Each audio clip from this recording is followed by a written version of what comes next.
Salut chers amis en Jésus-Christ. Bienvenue à la fête, la solennité de la Sainte Famille de Jésus, Marie et Joseph. Et aujourd'hui, nous méditons autour du thème « Une visite à la Sainte Famille de Jésus, Marie et Joseph ». L'Église nous propose premier livre de Samuel, chapitre 1, verset 20 à 22, 24 à 28. Première lettre de Saint Jean, chapitre 3, verset 1 à 2, 21 à 24. Et Luc, chapitre 2, verset 41 à 42. Ce qui est la retrouvaille de Jésus au temple, en train de répondre aux questions des anciens, des docteurs de la loi, et à donner des explications. Selon les sociologues, la famille est la plus petite unité de la société humaine. Et dans le langage religieux catholique, une famille est la première église. Et nous parlons de l'église domestique. Et le premier contact d'un enfant avec Dieu, c'est la famille.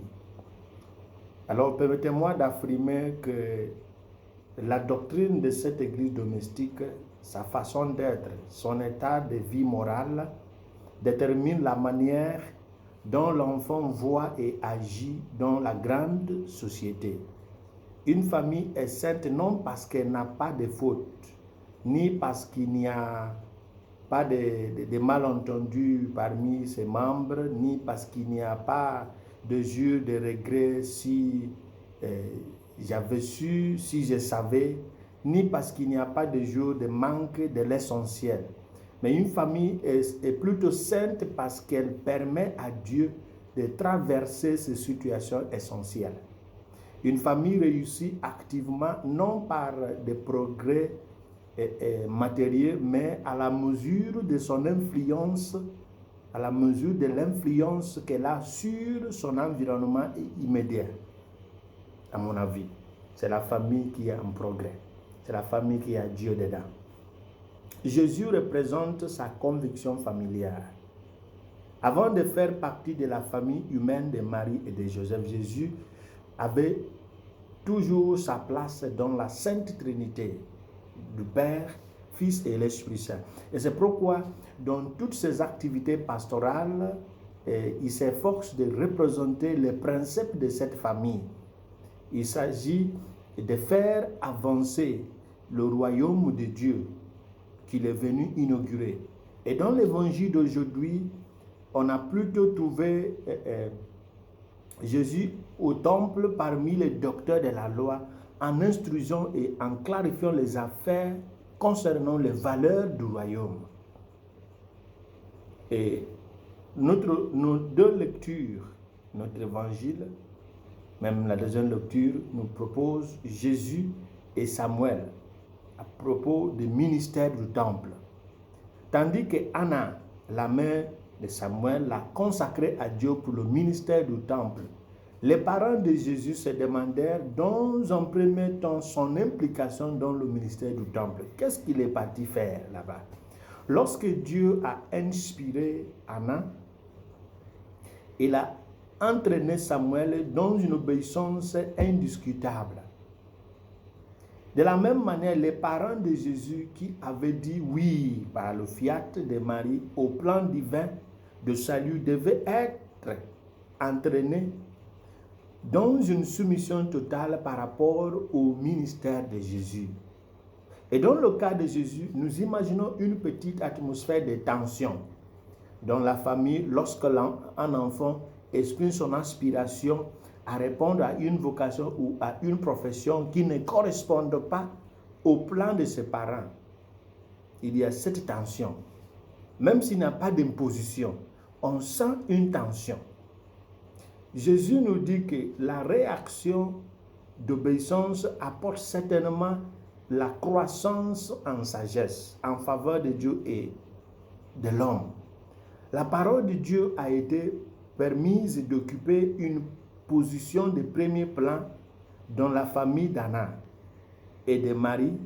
Et cette obéissance à la parole de Dieu a donné au monde l'image, la figure de Samuel, le grand prêtre, et Jésus, le grand prêtre éternel, la victime ainsi que le sauveur. Notre communauté, notre société ou notre génération dépend de notre obéissance à la parole de Dieu. Pour réussir, laissons la parole de Dieu sa place dans notre vie. Dans cette période de Noël, Saint Jean nous dit que cette parole de Dieu et Jésus, donner à Jésus une place dans notre vie nous fera des sauveurs de notre génération. Mais où se trouve l'harmonie familiale? C'est la question qu'on se pose aujourd'hui. Saint Jean dit, bien-aimés, si notre cœur ne nous condamne pas, nous avons confiance devant Dieu. Et nous avons reçu de lui tout ce que nous demandons, car nous gardons ses commandements et faisons ce qui lui plaît. Et c'est son commandement de croire au nom de son Fils Jésus-Christ et d'aimer les uns les autres, comme il nous a commandé. À ce stade, je suis poussé à penser que lorsque nos projets familiaux et nos vocations sont inspirées par l'amour de Dieu et par l'amour de notre prochain, nous ne pouvons que nous prélasser en totale harmonie. En harmonie totale. Si la mission importe, nous serons toujours heureux car notre mission est divinement inspirée et axée sur le salut de l'humanité. Samuel n'a pas pris le ministère du temple parce que sa famille était pauvre. Elkana, son père, avait tout ce dont il avait besoin. C'est un homme riche. Jésus n'avait pas pris le ministère du temple à cause du manque de travail de son père. Même si son père était pauvre, il avait un métier. Il avait plutôt besoin de corriger la pratique du temple et d'établir une sorte de sacrifice qui mettrait fin au sacrifice du sang répétitif et rendrait le sacerdoce au-delà des limites familiales.